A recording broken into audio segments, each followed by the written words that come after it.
So anyway, this is week 13. And he's going to describe why he's called that. It's Nick J. Townsend. That's my stage name, Nick J. Townsend. The Mystery Man, Mr. WEAK13. That's right.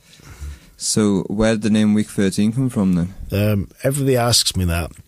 The easiest way of explaining it is I had a notebook with lots of different names, and that was the one that stood out. But it was also because I had a bet, because I had a band, and I said the only point for this band is because it was just before the millennium. It was about 13 weeks before the year 2000. And I said, we've got 13 weeks to be the loudest band in my hometown, Kidderminster. Yeah. And by our second gig, we were banned from the local pub because we were too loud. And the whole town was talking about us. So I guess it kind of worked. Yeah. And then after that, we've just, left that area. And I've moved on. Nothing against my hometown, but you have to move on. Otherwise the band won't function. You have to expand. And I love my hometown. Yeah, that's week 13. So on the 13th week, God gave us a noisy band, Nick J. Townsend, and some other people who aren't in the band with you anymore then? Well, the thing is, I started the band on my own. I had drum machines, I had a DR5 Boss, and I had 3 channels. I had keyboard, synths, and drums. And I programmed everything. And I had that in a pub with a PA system. Yeah. And I sounded like about 400 musicians, and I played guitar and sung. People like seeing that, and when they wanted to join me, and I attracted musicians like a magnet, so then people wanted to join my band. Yeah. But the problem is I wasn't used to working with musicians. Yeah. So I created music, and I said, if you want to join, yeah, fair play, but this is what I do, these are songs I write.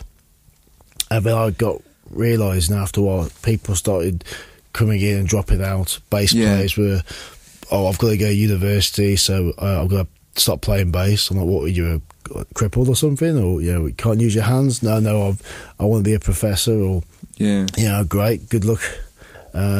So the band split up. I'm like, no, I'll just carry on without you. Cold, sorry, this is my band, you join it, you fuck off. And a lot of people joined the band before I started. I mean, at one point, I was a good mate of mine called Jim Taylor, played guitar for us, and he was the first guitar player I worked with, and he was into death metal, stuff like that. But the problem was, lots of other people started coming into the band, and they didn't realise how it started, whereas he did. And then when he left, it was kind of like I was on my own again, and musicians had obviously seen the previous people working with me, not realising I was the person that wrote the songs, so they never understood what the band was.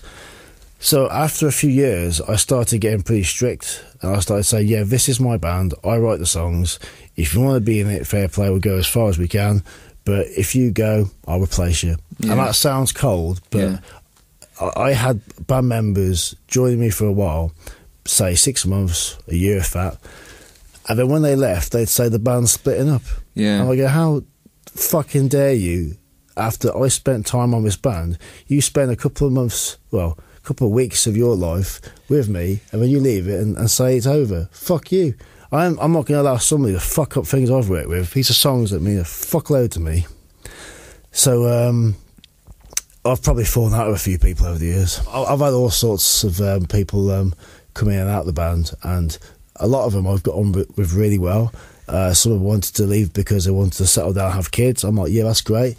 But there's probably been about 30 people in the past 10 years. Yeah. And the current lineup now, the drummer Neil and my bass player Wes, I said from day one, and these guys have been great. I've said exactly what the band is, and I said, look, we can take it the whole hog, see how far it goes, but I will just carry on.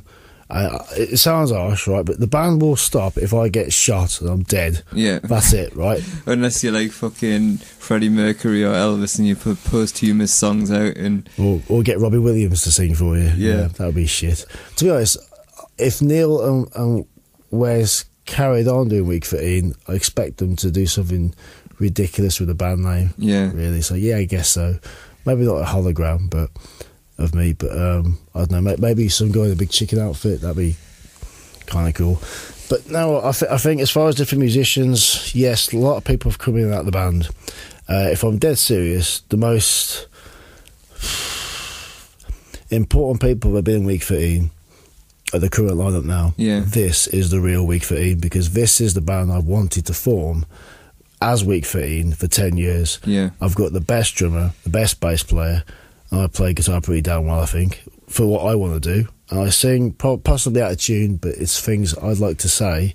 So if that has a tune, that's a bonus, but this is words that I've written.